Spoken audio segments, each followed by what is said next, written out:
अस्सलाम वालेकुम स्टूडेंट्स क्या हाल है। मैं उम्मीद करता हूँ कि आप ठीक होंगे। अच्छा स्टूडेंट्स, अब हमारे स्मार्ट सिलेबस में एक और स्टोरी है, the wolf and the lamb. Wolf भेड़िया, लैम्ब छोटा मेमना। ठीक है जी। तो ये हमारे स्मार्ट सिलेबस में स्टोरी है। ठीक है जी। Once a little lamb, lamb कहता है छोटा मेमना। एक दफ़ा एक छोटा मेमना वाज प्लेइंग, खेल रहा था इन ए ग्रासी फील्ड, एक सरसब्ज खेत में। ऑल ऑफ ए सडन, अचानक, ए वुल्फ, एक बड़ा भेड़िया, हैपन टू कम देयर, वहाँ पर आ गया। दो, अगरचे, the wolf was not hungry, अगरचे वो बड़ा भेड़िया भूखा नहीं था। He could not spare, spare होता है जान बख्शना, लेकिन फिर भी वो जान नहीं बख्श सकता था। सच एज इजी प्रे, इस आसान से शिकार की। कहता अगरचे भेड़िए को भूख नहीं लगी हुई थी, लेकिन वो चाहता था कि इस आसान शिकार को मैं आसानी से जाने ना दूं, यानी कि वो उस छोटे मेमने को खाना चाहता था। He wanted to enjoy its tender flesh, वो इसका नर्म और नाजुक गोश्त से लुत्फ़ अंदोज़ होना चाहता था बड़ा भेड़िया। But he wanted to have some fun with it before eating it, लेकिन वो इस छोटे मेमने को खाने से पहले उससे थोड़ा सा मजाक करना चाहता था। ही दस एड्रेस्ड इट, उसने मजाक से उससे कहा, आह देर यू आर, तुम यहाँ हो। You abused me last year, तुमने पिछले साल मुझे अब्यूज़ गाली दी थी। The little said lamb said meekly, छोटे भेड़ मेमने ने बड़ी आजिज़ी से कहा, I was not then born sir, जनाब पिछले साल तो मैं पैदा भी नहीं हुआ था। देन द वुल्फ फ्राउंड, इस बात पर भेड़िए को गुस्सा आ गया। एंड सेड, और कहा, you feed in my pasture, तुम मेरी चरागाह में जाकर वहाँ पे घास चरते हो ना। The little lamb replied respectfully, छोटे मेमने ने बड़ी इज्जत और एहतराम से जवाब दिया, नो गुड सर, अच्छे जनाब, I am too young to taste grass, मैं तो अभी इतना छोटा हूँ कि मैं घास खा भी नहीं सकता हूँ।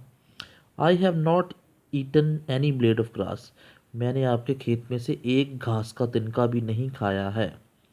The wolf got angry at this rude reply, बड़ा भेड़िया इस गुस्ताखाना रवैये पर गुस्से में आ गया। ही ग्राउल्ड, वो गुराया, यानी कि अपने गुस्से में उसने आवाज़ निकाली, you drink of my well, तुम मेरे कुएं से पानी पीते हो, and make it's water unclean, और मेरे कुएं का पानी गंदा कर देते हो।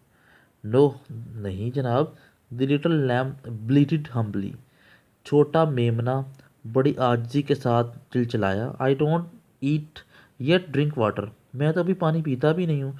For my mother's milk is both food and drink for me, क्योंकि जो मैं अपनी माँ का दूध पीता हूँ वही मेरे लिए खाना भी है और पानी भी है। अपॉन दिस, आखिरकार इस पर, दी वुल्फ गॉट फ्यूरियस, फ्यूरियस भेड़िया गुस्से में आ गया। ही सेड, उसने कहा, even though you refute every one of my charges, refute मुस्तरद करना, अगरचे तुमने मेरे हर इल्ज़ाम को रद्द कर दिया है। I must taste your flesh, soft flesh, इसलिए मुझे तुम्हारा नर्म नाजुक गोश्त खाना चाहिए। सेइंग दिस, ये कहकर ही सीज्ड, उसने उसको पकड़ लिया, and tore it into pieces, और इसके टुकड़े टुकड़े कर दिए। बस ये यहाँ तक ही करनी है आपने, टुकड़े टुकड़े कर दिए। ठीक है। अब इसका मॉरल पता क्या है?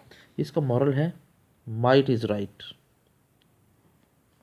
इसका मॉरल क्या है? माइट इज़ राइट, जिसकी लाठी उसकी भैंस, यानी जो ताकतवर होगा वो कमज़ोर को कुचलेगा, जिसके पास ताकत होगी वो अपनी ताकत का इस्तेमाल करेगा और छोटे को कुचल देगा। माइट इज़ राइट, इसका मॉरल है, जिसकी लाठी उसकी भैंस।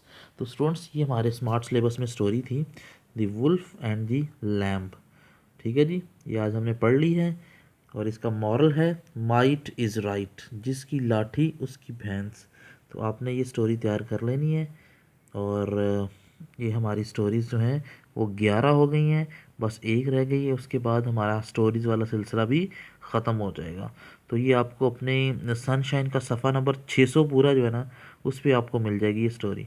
आपने ये स्टोरी यहाँ से तैयार करनी है, और याद करके लिख के अपनी किताब के साथ मिलाकर अपनी गलतियाँ भी निकालनी है। ये स्टोरीज़ आपको दोबारा नहीं पढ़ाई जाएंगी, ये बात आपने जहन में रख लेनी है। अल्लाह ताला आपका हामी और नासिर हो, आमीन।